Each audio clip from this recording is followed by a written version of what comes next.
Maglalayas na naman ako maya-maya. May order na naman. Meron akong pupuntahan na lugar. Kakain ako doon. Tatambay, matagal-tagal. Alam mo, noodin ko yung mga tao ko anong ginagawa. So, later see you. Later see you, ha? At dahil nga sa nagpaplano kami ni boss na magtayo ng Bangladesh restaurant dito sa Saudi Arabia, dahil sabi ko sa kanya, ang daming tao dito ng Bangladesh pero walang Pinoy, si ere lang namin, ano? Yes, si ere namin walang masyadong Bangladesh. Walang masyadong Pilipino.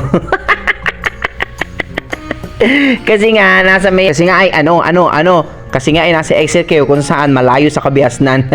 Ayun na nga't lumabas na ako, naghanap-hanap ng taxi, naghanap ng masisilungan. Syempre, pakainit mga kabayan. Pero syempre, kailangan nating maglayas. Gusto ko din naman kasi naman siya nandun ako sa loob ng restaurant. Nakaka-boring. So, nakakuha na tayo ng taxi, sakay-sakay muna tayo. Trip-trip muna around the road, around the world. And pakinggan natin chismisan namin. May sadik. Ay, how are you, Filipino? Pilipini good. Oh, may Pakistani. Ay. Pakistan driver, Mia. Oy, ano pa man. Sa mga kababayan natin naghahanap ng forever, baka nandito sa Saudi ang forever nyo, PM nyo lang ako. Hanapan ko kayo dito.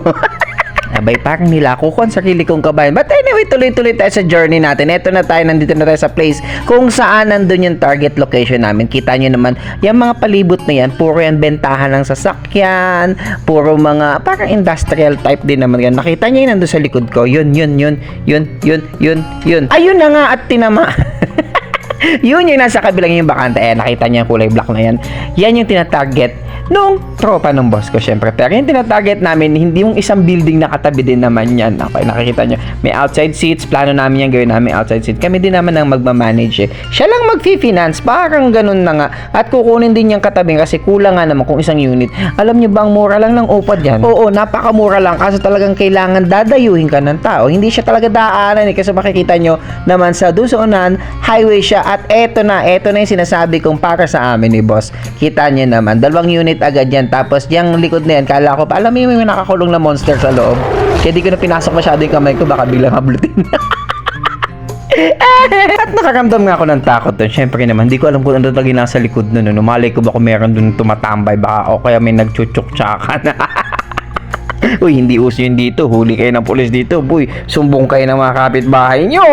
Parang naiisip ko tuloy dalhin yung kindapadi sa Saudi Arabia. Ano kaya? Posible kaya? Bagay wala namang imposible kung talagang gugustuhin mo at sisikapin mo, diba? But anyway, tutukan mo natin yung kindapadi sa Talisay kung saan doon tayo lumaki, tumira. Doon nga tayo lumaki. Ay, siya. Sige na, tama na ang istorya. Nakikita niyo naman ang paligid. Puro highway, puro kalsada. Hindi talaga siya lakada ng tao. Pero pansinin nyo, no?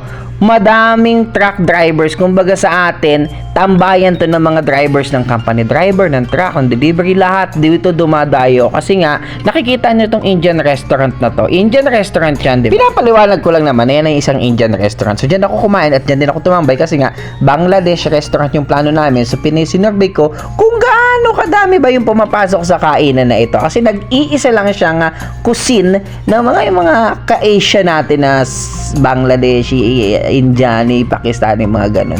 So, alam nyo ba, napansin ko hindi sila nawawalan ng tao. So, malakas ang potensyal. Malakas din ang amoy. Ay, nako, speaking of amoy, okay, alam nyo kami mga nandito sa Saudi Arabia, immune na kami sa kanila. Parang pamilyar na kami sa amoy na yun. Alam na namin kung yan ay Pakistani o ibang lahi. Basta't may maamoy kami, siya na yun! Eto, pag ng trabaho ko, tumambay sa tumambay sa mga building. Kaya hindi siya na ng tao itong pinainan ko. From 11:30 to 12:30, ba? Bukso. Kasi pero din na wala.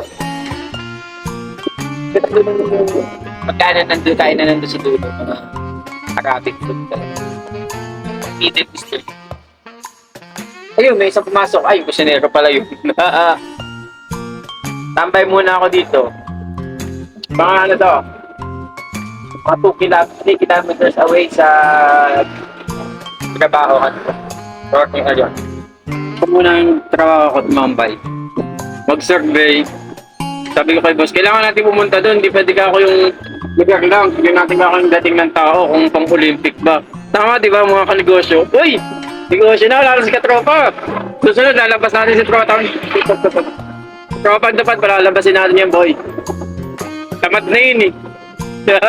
Ay, naku, na-relate tayo nung tayo pa yung mga nasa teenager. Yung nag-headcount ka, utusan ka ng manager mo mag-headcount ka nga doon. Kaso lang, ang lamang ko ngayon, habang nag-headcount ako, pwede akong kumain. Sagot pa ni boss, syempre kailangan sagot ko. At sa kalawakan ng disyertong ito, kitang-kita nyo naman na sobrang init. Kaya naisipan ko ng umuwi. Paalam!